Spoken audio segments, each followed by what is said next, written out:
Let's talk about the mouse on Broadway, shall we? Hey friends, if you're new here, my name is Katharine Quinn. I'm a 30-something living in New York City and working on Broadway. I run a company called And That's Showbiz. We do Broadway social media marketing. And we are currently represented on Broadway with Maybe Happy Ending and The Great Gatsby on Broadway. And today we are going to talk about Mr. Mouse himself. We are going to be talking about Disney Theatricals and the place of Disney on Broadway. In case you're new here, I love the mouse. I love the Disney brand. I think that there is so much that Broadway should learn from Disney. Of course, Disney has its place on Broadway, and I have my own feelings about its evolution over time. It is absolutely one of my career goals to work within the universe that is Disney Theatricals.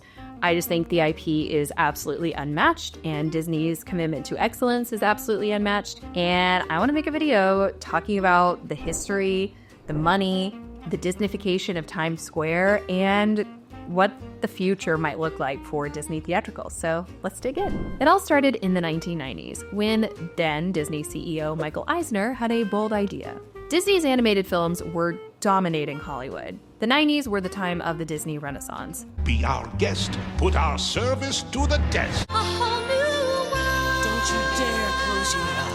Broadway was struggling, and Times Square at the time was still pretty sketchy. Many thought that bringing Disney to Broadway would cheapen the art form. Broadway? Being gatekeepy? Never. I love Broadway. I really do. But Eisner saw potential in bringing Disney storytelling to the stage. So the first step, Beauty and the Beast in 1994. Many theater purists were absolutely horrified. Critics were skeptical, but audiences loved it. Tale as old as time.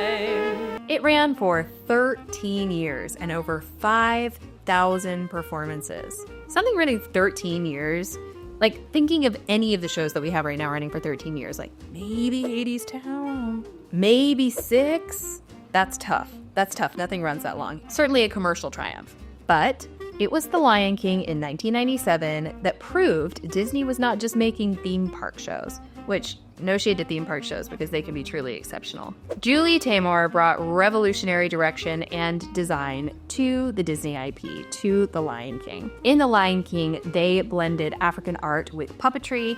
It is still running 30 years later. It has grossed over $1 billion on Broadway alone, and that production has companies all over the world. It won 6 Tony Awards, including Best Musical, so take that Broadway snobs, and it changed people's perception of what Disney could do on stage. Now the question is, have they successfully done that since? I want to take a second for the Times Square of it all, because this took place, obviously I said I'm in my 30s. This took place as I was growing up, but I don't really remember Times Square pre-Disneyfication. Actually, I just don't, because I think my first trip to New York was in 98, so right after The Lion King opened. So I didn't really know a pre-Disney Times Square. But we're gonna get into it. I hear lore of it. Disney's influence went beyond just the show, so they bought and restored the new Amsterdam Theatre, and this sparked the Disneyfication of Times Square. Times Square went from being seedy to family-friendly. Essentially, Times Square used to be a place that no one would want to be, which, to be fair, I still no longer ever want to be in Times Square, but it used to not be a place that people wanted to be because it was considered seedy, there were tawdry entertainment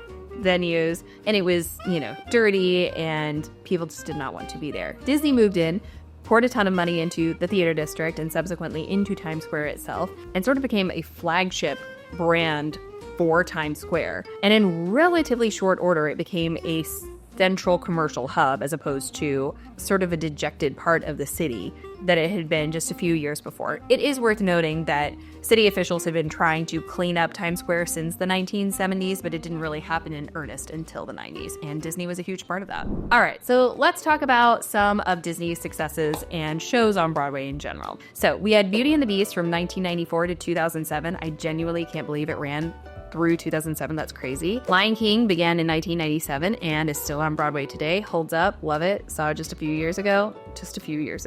But I mean, still, relative to its entire run, that's not very long ago. Mary Poppins ran from 2006 to 2013. Aladdin ran from 2014 to the present, 10 years. Crazy. crazy. And Frozen ran for 2 years until shutdown and did not reopen after the shutdown. So it was only open from 2018 to 2020. Frozen was not a flop, but it was certainly not the smash success that some of the other Disney entities had been. Some of the other Disney shows that were not as successful as these include Tarzan, which ran from 2006 to 2007 and closed just after a year. The Little Mermaid, 2008 to 2009, very mixed reviews for the staging on that one. And sort of the dark horse of all of this is Newsies, which wasn't really intended to go to Broadway, but ran for 2 years and found success through an incredible fan demand. It was sort of like the original Outsiders. I know the Outsiders IP predates Newsies, but like Hot Talented Boys on Broadway. Glory be, I'm the king of New York. So the creative process of Disney shows definitely tends to follow a formula. So typically, they obviously lean on their existing IP, fashion a few songs that are just unique to the production. Hercules, which is in development right now, had a German production, is about to be on the West End, definitely follows suit where it's got a lot of the standards from the score that you know and love, plus has some new original songs. Now that's another one that honestly has had a rougher road to Broadway. It feels like Disney Theatrical has had a bit of a harder time finding its footing in the last few years,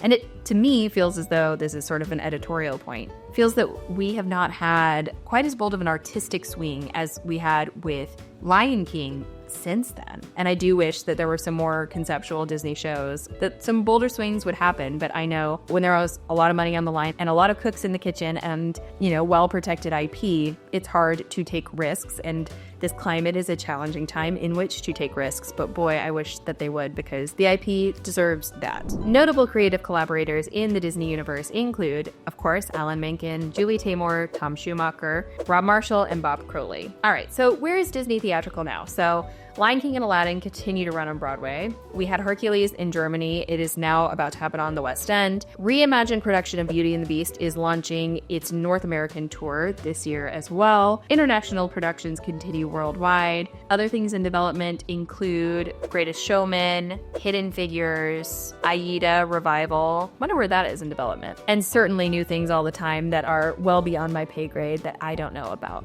Disney ultimately has had a lasting influence on Broadway. They have proven that family shows could be sophisticated, i.e. The Lion King. They raised production value standards. The amount of money that went into these has been formidable and incredible. They did help revitalize Broadway in the 1990s. They created new audience generations, and they changed theatrical marketing. Love it or hate it, Disney changed Broadway forever. Are you a Disney Theatricals fan? Are you a stan? Or are you sort of cynical about the whole thing? What would be your dream Disney property to move to Broadway, to theatricalize? As I said, that universe is definitely on my bucket list. I hope I get to work there someday, but in the interim, I'll be a fan from afar. Friends, thank you so much for watching this video. As always, I invite you to follow me on Instagram and TikTok at It's Katharine Quinn.